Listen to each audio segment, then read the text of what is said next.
It was about 2 months since the residents got to see the loved ones coming into the facility. They decorated the cars up and came through and waved and beeped and hollered at their loved ones to just see that they're okay. We have 96 residents in here, and all of them have multiple family members, so it was really a pleasure to see them all come out and give support.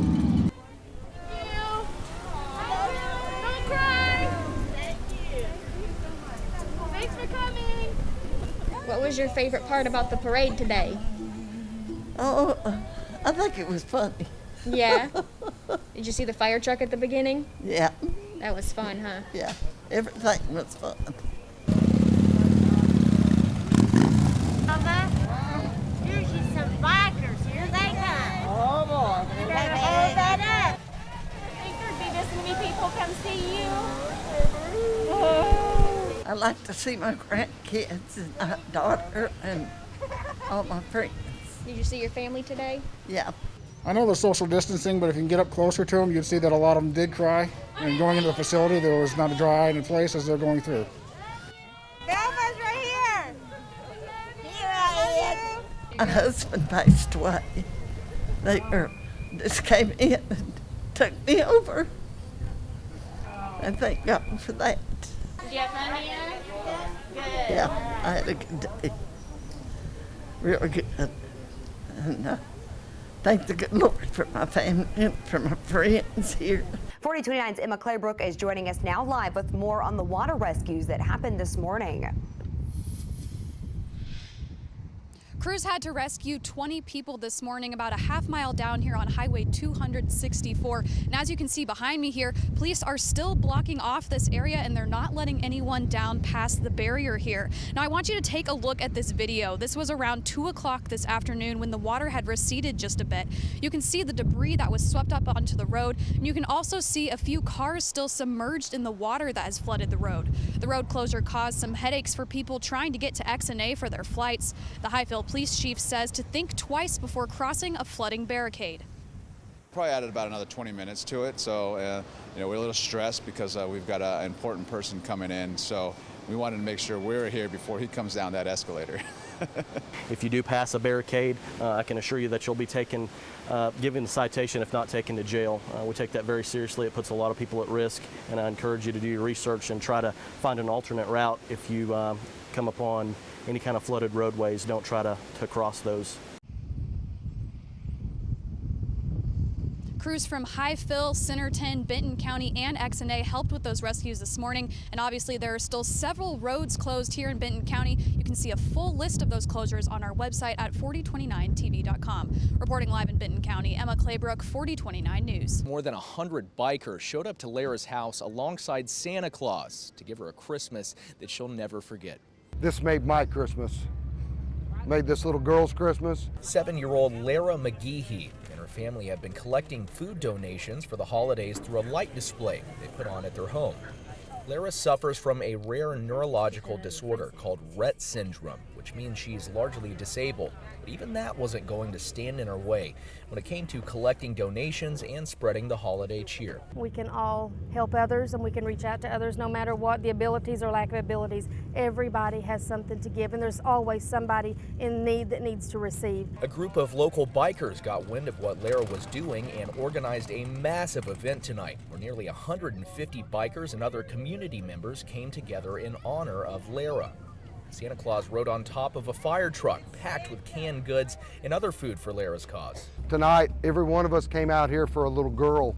It wasn't about our goal or our mission. Lara's grandmother said that she raised about 300 cans last year and was set on collecting even more this year. I think it's safe to say she accomplished her goal. I've always loved Christmas, and I hope everybody can enjoy theirs as much as I'm going to, because my Christmas wish has definitely been granted. Organizers tell me they'd like to make this an annual tradition. They'll be looking to make it even bigger next year. In Pensacola, I'm Christopher Redfern, 4029 News. This is some of the issues that we're dealing with right now. These black spots on the strawberries are a disease caused by a combination of wet weather and warmer temperatures. Once one strawberry becomes impacted by the disease, it can spread to other berries. Travis Apple says it was a slow start to the berry season because of some late freezes. Some mold damage and some rot damage from berries sitting in water, and you know, the more rain that we get, it's just going to get worse. Apple says they need to get the bad berries picked off the plant so it doesn't spread. He says some of the problems they can see in their strawberries will be gray mold, also caused by wet weather and high humidity levels. And strawberries get all kinds of problems because they're so low to the ground.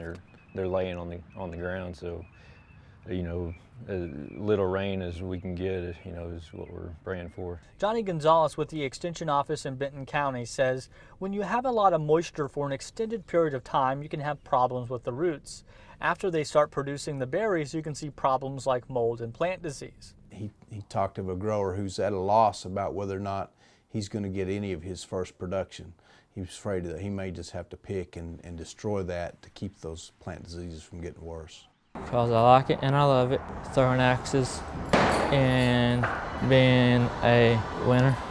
Skylar Dillard is a 6-time Special Olympian in the state of Arkansas, medaling in sports like softball, bowling, and track and field. But now he has a new favorite sport, thanks to his part-time gig at Ozark Axe House. It was fun, and when I first started it got me excited, and I've done it ever since. There's no question asked. You know, he was great. He came in the first day as an interview, and he was ready to work. So we wanted to do something for him. So we're raising money, and then we're going to be donating it in his name to the Special Olympics. More than 150 people spent their Saturday night in Rogers, throwing axes to support Skylar and Special Olympics. The reason why these types of events are so important is that Arkansas is the last remaining state that offers competition opportunities for its athletes completely free of charge. So I'm sure Skylar has gone down to Searcy to our state summer games, and he does that all completely free of charge. While the community was able to learn more about Special Olympics, Ozark Axe House brought in an axe-throwing trainer just to help Skylar soar in future competitions. Big thing with us is it didn't matter one way or the other. Skylar just fit the mold for us, and he was great.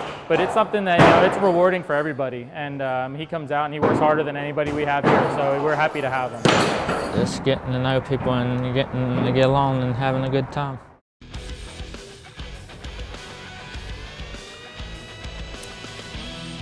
Welcome back, everyone, to Bob Walker Stadium. I'm Jordan Black. 5th-ranked Hogs today looking to take the series from Eastern Illinois, open up Game 2 of this season.